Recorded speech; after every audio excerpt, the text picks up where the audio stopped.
ছিল একটু জেদি স্বভাবের আর পারুলা ছিল মিষ্টি মনের কিন্তু খুব অভিমানী। একদিন তুচ্ছ কারণে তাদের মধ্যে ঝগড়া বাঁধল। রাজু রেগে গিয়ে পারুলাকে কিছু কড়া কথা বলে ফেলে দিল। পারুলা কাঁদতে কাঁদতে বলে উঠল, তুমি আমাকে একটা কষ্ট দাও, তবে ভালোবাসার মানে কি? সেদিন থেকে দুজনেই কথা বলা বন্ধ করে দিল। রাজু ভেতরে ভেতরে ভীষণ কষ্ট পেতে লাগল, কিন্তু তার অহংকার তাকে যেতে দিল না। অন্যদিকে পারুলা সারারাত জানালার পাশে বসে শুধু আকাশের দিকে তাকিয়ে থাকত। কিন্তু প্রেম কি এত সহজে ভাঙে? কিছুদিন পর গ্রামের মেলায় রাজু দূর থেকে দেখল পারুলাকে। তার চোখে জল দেখে রাজুর বুক ফেটে কান্না এলো।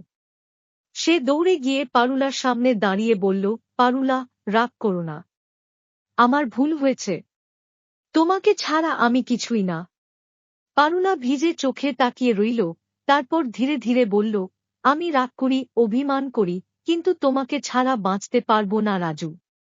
দুজন একে অপরকে জড়িয়ে ধরে কেঁদে ফেলল।